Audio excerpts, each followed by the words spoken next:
Alright, hi guys, it's Caitlin. Welcome back to my channel, and today I'm going to be filming my October book haul. My birthday was this month, so I actually have quite a few books. This month I think I have like 14 books, which is a lot of books for any month. Last month I think I also had like 14 books, but I think they also came from the library, so this is totally different this month because I actually did buy all these books as well as some books from the library. So without further ado, I'm just going to jump right into the video and get right to it. Alright, so I wanted to start with the obvious, which I think everyone on BookTube bought this book this month, and that is Turtles All the Way Down by John Green. If you don't know what this book is about, it is about a girl named Asa and her best friend Daisy and their hunt for an eccentric billionaire who has left his fortune to his tuatara, and I'm doing a book talk on this, so if you guys want, you can check that out. I will link it down below if it is up when I film this video. I'm filming it after I film this video, but I'm hopefully uploading it before I post this video, so we'll see if there is a video link down below. Turtles All the Way Down book talk. I will tell you guys all about this. It may or may not be spoiler free. I have not decided yet. But yeah, Turtles All the Way Down. Alright, so the next ones I want to talk about real quickly. Pretty much everybody knows what these are about, and if you don't, I'm sorry, I'm just going to go through them real quickly because I don't have time to talk about them all, but I will try and link any reviews or videos I have about these down below, which the first one is The Fault in Our Stars by John Green. This one was really popular on BookTube, so you guys probably know what this one's about. I did this, in this entire stack is just John Green, by the way. The next one I have is Paper Towns by John Green. This is these are all contemporaries. They're all this one is more of an adventure sort of novel than the others. The others are kind of more romance, I think, or two of them are. One of them is also kind of a more adventure romance. This one is definitely an adventure. They go off on an adventure. This one I thought was the most similar to Turtles All the Way Down. So if you guys haven't read Turtles All the Way Down yet, I would definitely compare it to Paper Towns in kind of the way that it's written, the formatting a little bit, and the adventure parts of the story more than the romance parts of the story, but other than that they're completely different. But just if I had to compare it to another John Green novel, I would pick Paper Towns. The next one I have is An Abundance of Catherines by John Green. This is the only one where I kind of didn't like the cover, but I bought it anyway because I wanted it in my collection. I do love the other cover of John Green's An Abundance of Catherines, but I love this one too. Actually, this one has started to grow on me a little bit.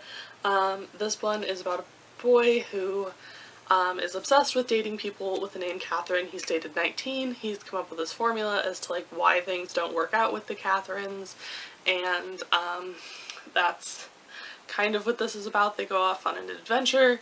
Him and his best friend, they graduate high school, they go off on an adventure. He meets a girl. It's a romance. It's really good, and that's all kind of I can say about this one without spoilers, so I'm moving on. The next one that I bought this month, the last John Green book, is Looking for Alaska by John Green. I don't know. I need to stop saying John Green, but we'll get there. This book is about who is it? Is it Miles? Miles. It's Miles, who goes off to seek a great perhaps, and in doing so he meets Alaska, and he wants her to teach him how to become an event, because he sees himself as kind of a non-event. If you don't know what that means, you kind of have to read the book to get it, because I can't say anything without giving away spoilers, so I'm not going to say anything else. I'm just going to leave it at that. The next book I bought, this is far from the last book, the next book that I bought this month was Seeker by Arwen Ellis Dayton. This one I bought at a used bookstore, so I don't really know what it's about, but I had heard good things. I'd seen it on Bookstagram. I'd heard good things. I think it's maybe related to astrology just based on the cover. I think that maybe that's a constellation. There isn't like a summary on the back or anything, but it looked good. I'd seen it on Bookstagram. I wanted to read it, so I got it.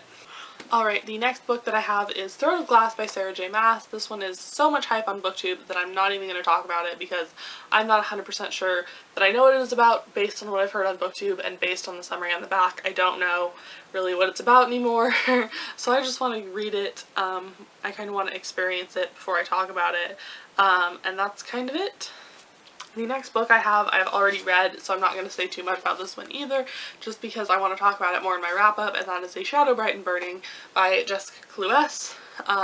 This book was amazing. I believe I gave it 5 stars. I'm not going to look up what I gave it right now, but because I'm saving it for my wrap-up, I'm trying really hard not to just gush about this book right now.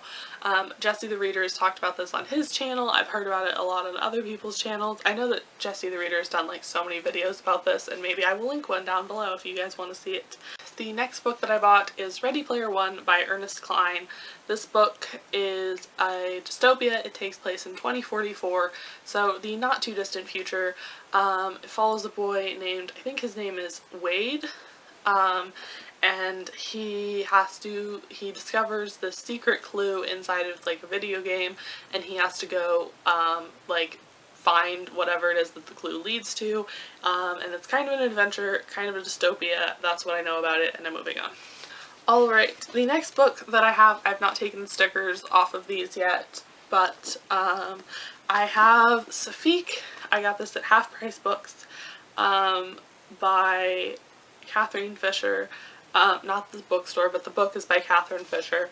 And it's a sequel to Incarceron, which I have read, and there may be a review of on my blog. I will check, and if there is, I will again link it down below. There's either going to be a lot of links or I am a liar, so check the description box.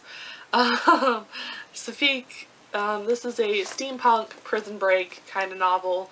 It includes like a lost prince, and everything is pretty awesome in this book. I think I gave it like 4 stars in Incarceron, or 3.5, 4 stars. It's really good. It's kind of a slow read, Incarceron is, but I'm hoping Safik will be better than Incarceron because everything's kind of happened already in Incarceron, and now we're getting to like the major plot points, and I'm excited. The next book is one that I have a book talk up on, and I wanted to buy my own copy. Having to take their seat out of it, that's what that was. And that is Love Letters to the Dead. I will link my book talk down below. I always link my links down below, by the way, because I hate the little pop-up things, so I always try and keep my links down below. The next one I have is a collection of poetry, and that is The Sun and Her Flowers by Rupi Kaur. I don't know how to pronounce her last name, so if I'm saying it wrong, please forgive me. This is possibly the best poetry collection I have ever read. I am only 70 pages into it, but I am absolutely loving it. I don't normally just like read poetry, but I have been reading this, and it's been really, really good. Alright, the next 2 books that I have are by Leigh Bardugo, and everyone has been obsessed with Leigh Bardugo recently, so I had to kind of jump on that bandwagon, and these 2 books were actually given to me for my birthday, and the first one is The Language of Thorns by Leigh Bardugo, obviously. This is one of the most beautiful books I have ever seen. If you take the book jacket off, you get this like beautiful copper,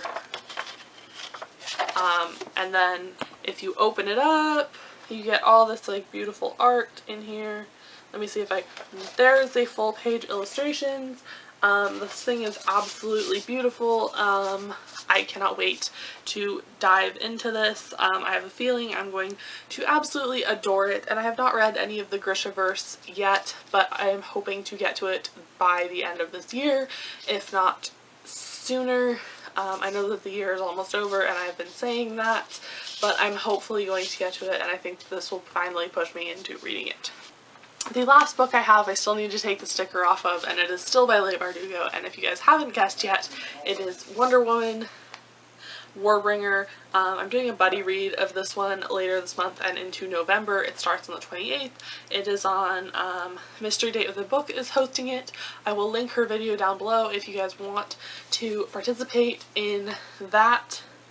because it is going to be super fun. It's on Snapchat. I am super excited for it, and I will keep you guys updated on how this book is going. Okay, so that was my October book haul. Thank you guys for watching. If you guys want, you can check out all of my social media, once again, down in the description box. I am kind of overusing that this video, but I will see you guys in the next one. Bye!